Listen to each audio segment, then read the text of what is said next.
அஸ்ஸலாமு அலைக்கும் வரஹ்மத்துல்லாஹி வபரகாத்துஹு. அன்பிற்குரிய சகோதரர்களே, நாளைய தினம் இன்ஷா அல்லாஹ் இலங்கையில பெருநாள் தினத்தை நாம் கொண்டாட இருக்கிறோம்.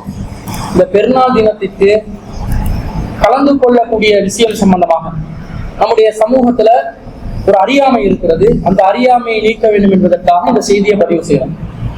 பெருநாள் தொழுகை என்பது ஒரு சுன்னத்தான காரியம் என்ற கருத்துல தான் நம்ம பெரும்பாலானவர்கள் இருக்கிறோம். அது சுன்னத்து, தொழுதாக நன்மை கிடைக்கும், தொலாட்டி பாவம் இல்லை என்ற மாதிரி ஒரு கருத்துல இருக்கிறோம். ஆனா குர்ஆன் சுன்னாவை நாங்கள் ஆய்வு செய்து பார்க்கின்ற நேரத்துல பெருநாள் தொழுகை என்பது ஒரு ஃபர்லான தொழுகையாக இருப்பதை நாம் பார்க்கிறோம். எந்த அளவுக்கு அதனுடைய ஃபர்ல அல்லாஹ்வின் தூதர் முக்கியத்துவப்படுத்தி சொல்றாங்கன்னா, பெருநாள் தினமும் ஜும்மா தினமும் ஒரே நாளில் அமைந்தால், அதாவது இன்றைய நாள் வெள்ளிக்கிழமை நாள்ல பெருநாள் கொண்டாடுறவங்க இருப்பாங்களே, நம்ம நாட்டிலையும் சவுதி பிறை அடிப்படையாக வச்சு சில பேர் கொண்டாடுவாங்க. கருத்து மார்க்கத்துக்கு முரணானது என்னன்னு சில பேர் கொண்டாடுவாங்க. அதே போன்று வெளிநாடுகள்ல வெள்ளிக்கிழமை பெருநாள் கொண்டாடுறவங்க இருப்பாங்க. அவங்களுக்கு என்ன நிலைமை? வெள்ளிக்கிழமை நாள்ல பெருநாளும் வருகிறது, ஜும்மாவும் வருகிறது. இந்த நிலையில ரசூல் ஸல்லல்லாஹு அலைஹி வஸல்லம் அவங்க எப்படி வழிகாட்டுறாங்கன்னு பாருங்க. என்ன வழிகாட்டல் கிடைக்குதுன்னு சொன்னா, யார் ஒருவர் யார் ஒருவர் வெள்ளிக்கிழமை பெருநாளை கொண்டாடுகிறார்களோ அவர்களுக்கு சொல்றாங்க, நாங்க இன்றைய தினம் ரசூலோட காலத்துல நடக்குது, இன்றைய தினம் 2 பெருநாட்கள் அடைந்திருக்கிறோம். ஈதா 2 பெருநாளைகளுக்கு.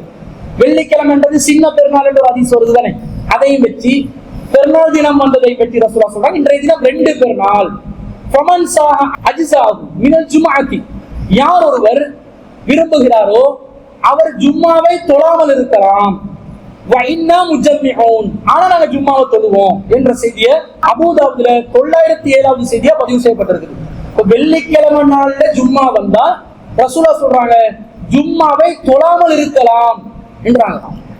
இது பெருநாள் தொழுகை சுன்னத்தா இருந்தா ரசூலா எதை தொழாமல் இருக்கலாம் என்று சொல்லி இருக்கணும்? பெருநாளை தொழாமல் இருக்கலாம் என்று சொல்லி இருக்கணும். ஆனா ரசூலுல்லாஹ் கடமையான ஜும்மாவை தொழாமல் அந்த ஜும்மாக்கு பகரமாக கொண்டு வந்து எதை நிறுத்துறாங்க? ஸலாத்துல் ஈத வந்து வைக்கிறாங்க, பெருநாள் தொழுகையை வைக்கிறாங்க.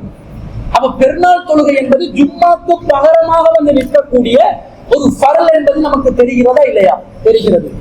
அதே போன்று நபி ஸல்லல்லாஹு அலைஹி வஸல்லம் அவங்க பெண்களுக்கு பொதுவாக பள்ளிவாசலுக்கு வருவதை கட்டாயப்படுத்தல, விரும்பினா வரலாம், அவங்க வீடுகள்ல தொழுவதுதான் சிறந்ததுன்னு நிறைய ஹதீஸ்கள்ல பாக்குறோம். ஆனா இந்த பெருநாள் தொழுகையை பொறுத்த அளவுல நபி தோழியர் கேட்கிறாங்க, அலா இஹ்தானா தஅசும் இதா லம் யகுன் லஹா ஜில்பாபுன் அல்லா தஹ்ருஜ, எங்கள்ல யாராவது ஒருத்தருக்கு ஜில்பாப் மேலாடை, ஜில்பாப் என்று தனியா ஒரு ட்ரெஸ் வச்சிருக்காங்க, அது இல்ல, அந்த பெண்கள் போர்த்திக் கொள்ள வேண்டிய அந்த முறை இருக்குது, முகம் தெரிய, மணிக்கட்டு வர கைகள் தெரிய, அந்த கரண்டைக்கு கீழே பாதகம் கூட தெரியலாம், தெரியக்கூடிய விதத்துல கொடுக்கிற ஆடை தான் ஜில்பாப். ஜில்பாப் என்று தனியா ஒரு போர்வையோட போட்டுவாங்க, அது ஜில்பாப் கிடையாது.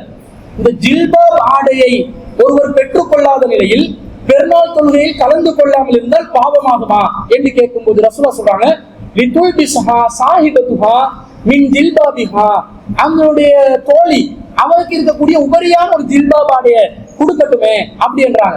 வல் தஸ்ஹதுல் கைர வ தஅவத்துல் முஸ்லிமீன், நன்மையான காரியங்களில் அந்த பெண்கள் பங்கு பெறட்டுமே, முஸ்லிம்களில் தாவத்துல துஆக்களில் அவர்கள் பங்கு பெறட்டுமே என்று சொல்லி நபி ஸல்லல்லாஹு அலைஹி வஸல்லம் சொல்றாங்க. அப்ப இந்த செய்தியை உம்மு அத்தியா ரலியல்லாஹு அன்ஹா அறிவிக்கிறாங்க. பிறகு ரசூலுல்லாஹ் பெண்களை அழைத்து சொன்னாங்க, யஹ்ருஜுல் அவாத்திகு வ தவாத்துல் ஹுதூரி அபில் அவாத்திகு தவாத்துல் ஹுதூரி வல் ஹுயலு, மாதவிடாய் ஏற்பட்ட பெண்களாக இருந்தாலும் சரி, கன்னி பெண்களாக இருந்தாலும் சரி, விதவை பெண்களாக இருந்தாலும் சரி, அனைவரும் பெருநாள் திடலுக்கு கலந்து கொள்ள வேண்டும். மூமின்களுடன் சேர்ந்து துஆக்களில் பங்கு பெற வேண்டும். மாதவிடாய் ஏற்பட்ட பெண்கள் முசல்லா என்ற திடல் தொழுற இடத்திலிருந்து கொஞ்சம் தூரமாக இருக்கட்டும், கண்டிப்பா வாங்கன்றாங்க. மாதவிடாய் ஏற்பட்ட பெண்கள் கூட தொழாம துஆக்களையும் நன்மையான காரியங்களையும் பங்கு பெறுங்க, முசல்லல வந்து தொழுற வேலையை மட்டும் பார்க்க வேணாம் என்று சொல்ற அளவுக்கு வலியுறுத்தப்பட்ட ஒரு செய்தியாக புகாரியிலே 324 351 ஆகிய ஹதீஸ்கள்ல பதிவு செய்யப்பட்ட ஒரு செய்தியா வருது. அப்ப பெருநாள் தொழுகை என்பது கட்டாய கடமை, அதை தொழாம இருக்க முடியாது. ஒரு நாளில் முதல் காரியமாக அல்லாஹ்வின் தூதர் ஸல்லல்லாஹு அலைஹி வஸல்லம் அவர்கள் பெருநாள் நாள்ல பெருநாள் தொழுகையை நிறைவேற்றுவாங்க என்று வருது. எனவே காலையிலே அந்த தொழுகைக்கு வரக்கூடியவர்களாக சிலோன் தொகுதி ஜமாத் சார்பாக காலை 7 மணிக்கு PD சிறிசேன மைதானத்துல வளமை போன்று பெருநாள் தொழுகைக்கான ஏற்பாடுகளை செய்திருக்கிறோம். நாங்கள் திடலில் அந்த தொழுகைக்கான வசதிகளை செய்திருக்கிறோம். ஆண்கள் பெண்கள் என அனைவரும் கட்டாயம் கலந்து கொள்ளணும். சில பேர் என்ன பண்றாங்க, இப்ப லீவு நாள் வந்துருச்சா எல்லாரும் அது கொஞ்சம் தொழாம இருந்தாலும் பரவாயில்லை, 2 பேர் சேர்ந்து தனியா தொழுது கொள்வோம் என்ற மாதிரி எல்லாம் ஒரு யோசனையோட லீவ்ல ட்ரிப்புக்கு போயிட்டு நூறலியால பெருநாள் தொலை கிடைச்சா நல்ல விடுதலை யோசிப்பாங்க. அந்த மாதிரி இல்லாம அவங்க வளமையா ஏற்பாடு செய்யற இடத்துல எல்லாரும் வாங்க. ஹஜ்ஜு பெருநாளைக்கு பொதுவா கலந்து கொள்றவங்க எண்ணிக்கை குறைகிறத பாக்குறோம். அப்படி இல்ல, தொழுகை கடமை, உங்களுடைய வருகை அதிகமாக இருக்க வேண்டும் என்பதை சொல்லிக்கொண்டு இந்த பெருநாள் தொழுகை மகிழ்ச்சிகரமான தியாக திருநாளாக அமைய வேண்டும் என்று அனைவருக்காகவும் பிரார்த்தனை செய்து விடைபெறுகிறோம். வாசல் தவறாக